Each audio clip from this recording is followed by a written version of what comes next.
Hello everybody and welcome back to the Dovetail box series. We are there, it's time to apply the finish. Let's get going.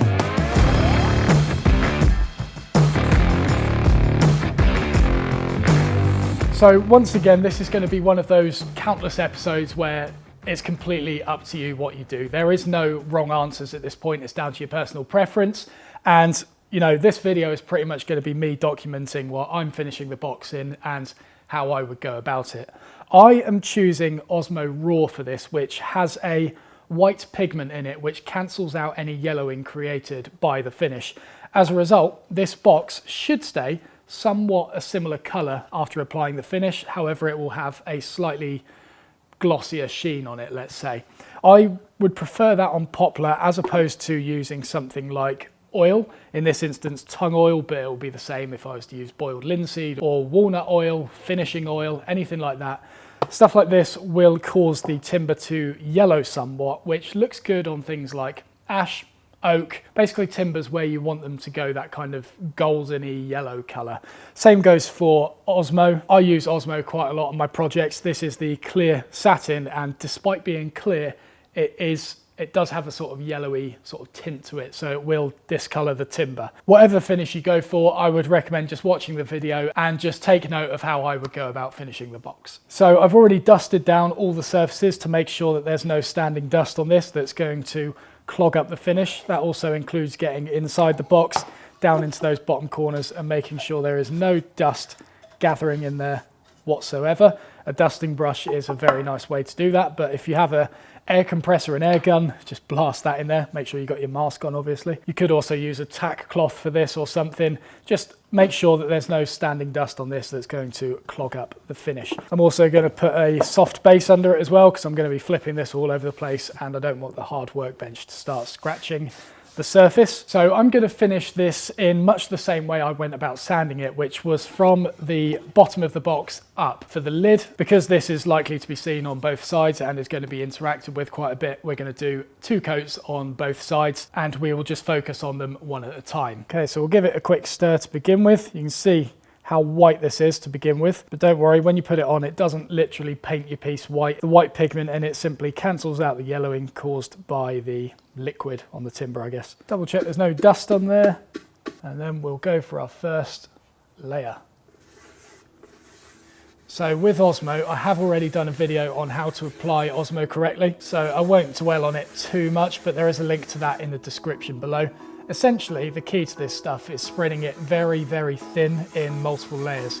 If you allow it to clump up and dry, then it's just going to go sticky.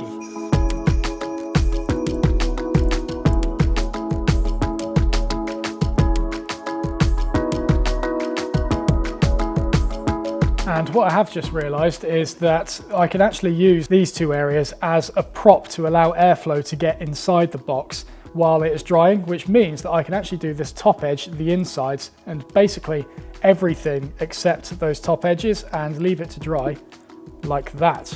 What a brilliant design this is. Look at that.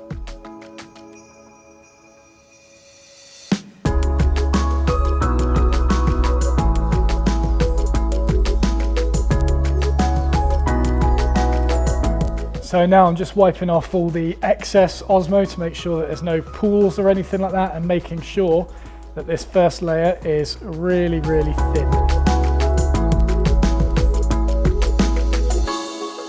Okay, so there we go. That is the first coat of OSMO sorted. I've done the underside of the lid and the entirety of the box, basically, minus those 2 upper edges that the box is now resting on and allowing airflow to get within the box and all around it and everything like that as well. Now, one thing I would like to say now is regarding oily rags. Once you're finished with them, do not bunch them up and chuck it in the bin, especially if that bin is filled with shavings and wood and dust and all that, because oily rags have the potential to spontaneously combust. Now, I will admit I'm not sure on the details of this. I don't know why it happens. I don't know if it's more likely to happen with some finishes compared to others, but don't tempt fate with it. Do not bunch this up and chuck it in the bin. In fact, don't bunch it up and leave it anywhere. Unwrap it and lay it out flat so that it can dry out properly, and then you can dispose of it. I don't want to tempt fate with any of this. I unravel it and put it flat outside the workshop, so there is no risk of anything happening. But as I say, it's just something that I've been told, and I will admit that I question the validity of, but you know, it's not worth risking. Lay it out flat and let it dry properly. So we'll wait for this coat to dry, and then I will see you when it's ready to apply the second one. All right, so a couple of days later and that first coat has dried, and at this point for the second and third coats, just feel all over the box and see if you can find any spots that are a little bit rough and just need cutting back slightly. If you spread the OSMO nice and thin, then this shouldn't be an issue, but, he says, while just finding some, if it is an issue, some fine wire wool, this is 4-aught, just give it a light scrub with that, hardly any pressure at all, and that will get rid of those small rough points, and then we can just go over that with another coat later on. You could also do this with probably 240 sandpaper, very lightly, and that will get rid of any of those little areas that feel slightly rough. And make sure to give it a quick brush down just to make sure you got no steel wool particles that are going to be embedded in the finish. Obviously don't be wanting that. Now, I have already done a second coat by this point. I actually did the entire box with the base, the inside, the top. Everything now has a second coat on it, apart from the top of the lid, obviously, because I didn't do that during the first layer, as I wanted to rest it on that while this top surface dried. So this now has 2 on the base, 2 all over the box. I'm now going to do a third layer, and I'm going to leave the bottom as it is, meaning I'm just going to do the top of it and the rest of the box, meaning this has 3 layers, the top of the lid has 3 layers, the inside only has 2. That should be more than enough for most finishes, to be honest, if you're just working with general oils. With OSMO, 3 coats is more than enough, but 2 would definitely suffice.